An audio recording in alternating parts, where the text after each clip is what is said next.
साथियों, आज जब हम ये महोत्सव मना रहे हैं तो हमें बोडोफा उपेंद्रनाथ ब्रह्मा और गुरुदेव कालीचरण ब्रह्मा का स्मरण आना बहुत स्वाभाविक है. 2020 బోడో శాంతి ఒప్పందం బోడో సమాజానికి ఎంతో మేలు చేసిందని, మరెన్నో శాంతి ఒప్పందాలకు దారులు తెచ్చిందని ప్రధానమంత్రి నరేంద్ర మోదీ అన్నారు.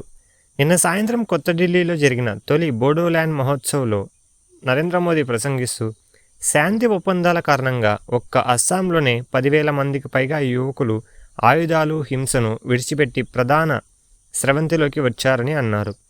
శాంతి ఒప్పందం తర్వాత అస్సాంలోని బోడోల్యాండ్ అభివృద్ధికి కొత్త శకాన్ని చూస్తుందని అన్నారు. దాదాపు 50 ఏళ్లుగా హింస, రక్తపాతాన్ని చవిచూసిన బోడోల్యాండ్లో జరుగుతున్న అభివృద్ధిని తాను చూసి సంతృప్తి చెందాలని ప్రధానమంత్రి అన్నారు. బోడోల్యాండ్ అభివృద్ధికి కేంద్ర ప్రభుత్వం 1,500 కోట్ల రూపాయల ప్రత్యేక ప్యాకేజీని ఇచ్చిందని వెల్లడించారు. అస్సాం ప్రభుత్వం ప్రత్యేక అభివృద్ధి ప్యాకేజీని కూడా ఇచ్చిందని నరేంద్ర మోదీ పేర్కొన్నారు. బోడోల్యాండ్లో విద్య, ఆరోగ్యం, సంస్కృతికి సంబంధించిన మౌలిక సదుపాయాలను అభివృద్ధి చేయడానికి 700 కోట్ల రూపాయల కంటే ఎక్కువ ఖర్చే చేశామని నరేంద్ర మోదీ వివరించారు.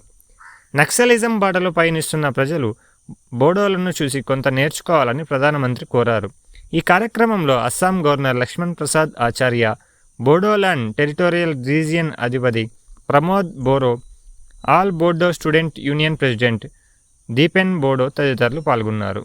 श्री हरिशंकर ब्रह्मा,